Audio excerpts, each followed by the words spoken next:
pa rin God We Trust TV. Una sa lahat, nagpapasalamat ako sa ating mahal na makapangyarihang Diyos na siya po yung gumawa ng langit at lupa na maging ang buhok natin ay bilang niya.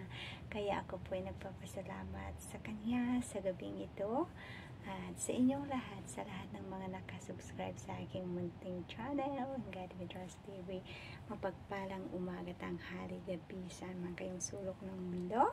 Binabati ko po kayo na mapagpalang gabi. Ayan. Sa gabing ito guys, andito muli tayo. Ako ay nagpapasalamat, malamig dito kaya nakaano tayo. So, what to say, kamusta po kayong lahat? Alam ko na nasa mabuti po kayong kalagayan ngayon. At yan po ay dahil sa tulong ng ating Panginoon. Kaya sa gabing ito guys, nais ko pong ibahagi sa inyo ang ating una sa lahat, ako ay nagpapasalamat sa Kanya at nais ko pong ibahagi sa inyo guys yung nakasulat dito po sa ating sa mabuting balita na nais na ipahayag sa atin ng ating mahal na Panginoon sa bawat isa sa atin. So, Bible study tayo ngayong gabi at ito po ay naway ipaunawa sa atin ng ating Panginoon ang babasahin natin sa gabing ito at hindi lang po natin unawain kundi dapat nating isabuhay. Ayan. So, ang babasahin ko sa inyo ay ang sabi dito sa Mateo 7 verse 7. Ang sabi po dito is, humingi kayo at kayo'y bibigyan, humanap kayo at kayo'y makakatagpo, kumatok kayo at kayo'y pagbubuksan. Ayan, ang sabi dito. Kaya tayo po ay inaanyayahan ng Panginoon. Ang sabi po ng ating Panginoon sa atin ay tayo'y kumatok, humingi tayo sa Kanya. Ayan, humingi tayo at tayo'y bibigyan. Ayan, at humanap tayo at tayo makakatagpo. Yan po ang sabi. At kumatok tayo, kumatok kayo'y at kayo'y pagbubuksan. Ayan. Salamat sa Diyos sa salitang ito, sa mabuting salitang ito. Ayan, mabuting balita. So, ang pagkakaintindi natin dito is tayo'y kumatok, tayo'y humingi kung may dapat tayong hingian ng tulong, wala pong iba kundi ang ating Panginoon. Sa Kanya po tayo humingi at tayo'y Kanyang bibigyan. Ayan, makati ang aking mata guys, pasensya na. And tapos tayo'y humanap at tayo'y magkakatagpo. Ayan, at kung tayo'y kakatok, tayo po ay Kanyang pagbubuksan. Huwag po tayong mag-atubili guys na humingi at hanapin natin ang Panginoon at tayo'y kumatok sa Kanya. Bagamat ang ating Panginoon ay lagi po siyang nandyan, nakamasid sa bawat isa sa atin. Kaya alam niya kung ano po yung kailangan natin, ngunit kailangan din tayong kumatok sa Kanya at kailangan tayong humingi sa Kanya. Although God is all-knowing, alam niyang lahat ng kung ano yung kailangan ng bawat isa sa atin. Ngunit ang Panginoon, hindi naman po siya pwedeng kusang ibigay sa iyo yung kailangan mo without asking Him. Kailangan nating humanap, kailangan nating hanapin siya, ngunit siya, hinahanap niya tayo. Ang Panginoon ay hindi po na humihinto, na hinahanap, ayan, hinahanap niya po yung mga tupa niya, yung mga anak niya. Kaya nais ko pong ibahagi sa inyo itong verse na ito guys, sapagkat napaka-powerful. napaka-powerful po niya.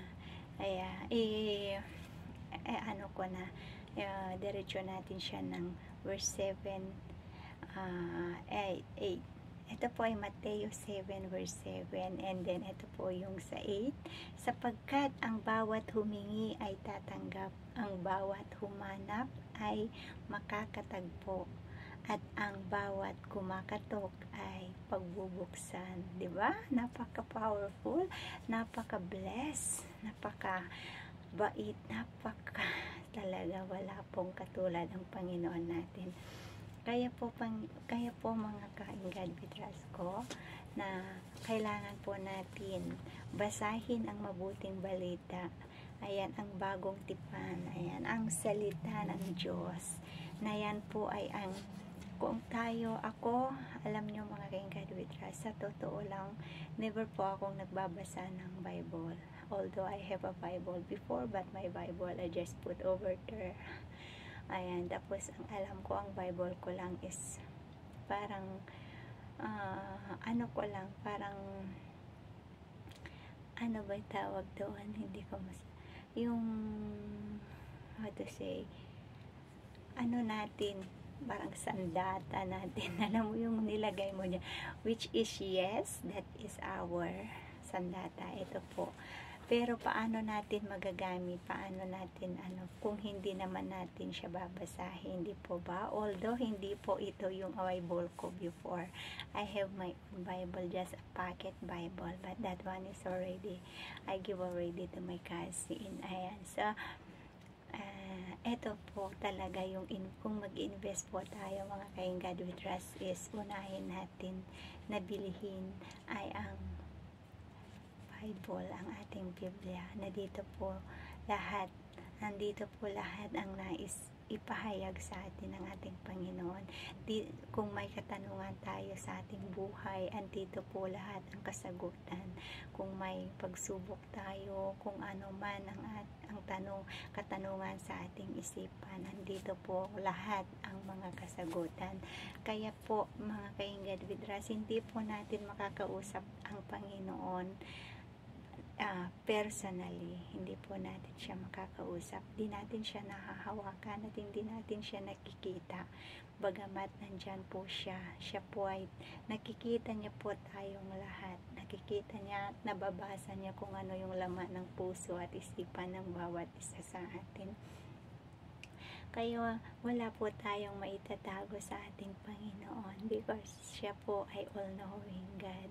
Kaya mga ka-In-God We Trust ko, kung may dapat man tayong hilingin ngayon, Pasko, di ba? Pasko. Pero sa totoong buhay guys, wala po sa Bible. Di natin po alam talaga kung kailan ang exact date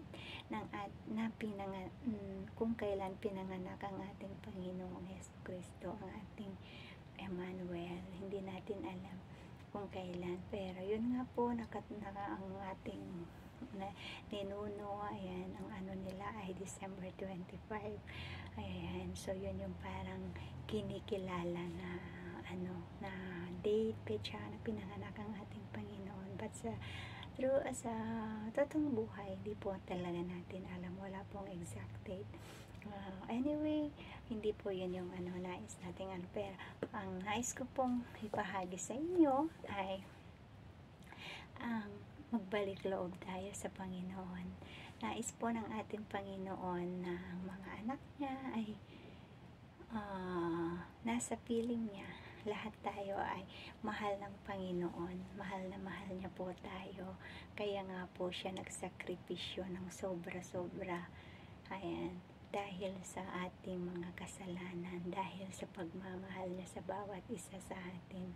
Kaya habang may chance pa, ayan, magbalik loob tayo sa Kanya, sapagkat ang Panginoon, hindi po siya nagkukulang. Lahat ipinagkakaloob niya ang lahat sa mga taong nais sumunod sa Kanya, yung tagasunod niya, yung sumusunod sa mga salita niya. Kaya mga ka-In-God We Trust, although alam ninyo, hindi talaga ako perfect. ito. Napakalaki ang kasalanang nagawa ko sa Panginoon, sa mata ng ating Panginoon. Ngunit ang kasalanan natin, once na ihiningi na natin sa Kanya ng kapatawaran at sincere tayong humingi sa Kanya ng pagpapatawad, alam niyo po mga kaingad with trust, ang Panginoon ay hindi po siya nagtatanim. Hindi niya na inaalala kung ano pa yung ating mga kasalanan. Ang importante sa Kanya ay tayo ay humingi ng kapatawaran ng buong puso. At kung ano yung sabi ko kanina, kung may dapat man tayong hilingin bilang regalo sa Paskong ito, ay yun po ay ang presensya ng ating mahal na Panginoon. Dahil without Him, without the Holy Spirit, we cannot, without the Holy Spirit, we don't have nothing. Walang-wala po tayo. So, tulad ng lagi kong sinasabi, ayan, hindi pa pala. Sa akin, my new, ang bago kong motto, I cannot live without Him. Hindi ko kayang mamuhay na wala siya sa akin. At hindi ko kayang gawin lahat ng mga nais kong gawin without her. Kung wala po yung approval ng Panginoon. Kung may plano man tayo sa buhay, mga kaingad with trust, ay dapat natin isang guni una. Ayan. At kung may dapat mga man tayong pasalamatan, ay walang iba kundi siya po yun, mga kaingad with trust. Unahin natin na pasalamatan ang ating Panginoon sa anumang bagay na kung anong meron tayo, sapagkat sa Kanya po lahat nagmumula ang mga ito. Maging ang ating buhay, lalo't higit na ang ating buhay. Kaya alam nyo mga kaingad with trust, kaya po ako nandito muli sa inyong harapan ngayong gabing ito, sapagkat dahil po ito ay ang sa tulong ng Panginoon. Dahil ang pagkakaalam ko ay mawawala na ako dito sa mundo sa edad kong ito. Ngunit dahil napakabuti ng Panginoon, dahil sa Kanyang kadakilaan, sa Kanyang kapangyarihan, at ako po'y Kanyang pinagaling. Kaya ako'y lubos na nagpapasalamat una sa lahat sa Kanya. Hindi ako nagsasawang humihingi sa Kanya ng pasasalamat, sapagkat wala talaga ako sa inyong harapan ngayon. Hindi po ako makapagsalita, hindi po ako makapagpuri, makapagpasalamat sa Kanya kung ako ay hinayaan niya.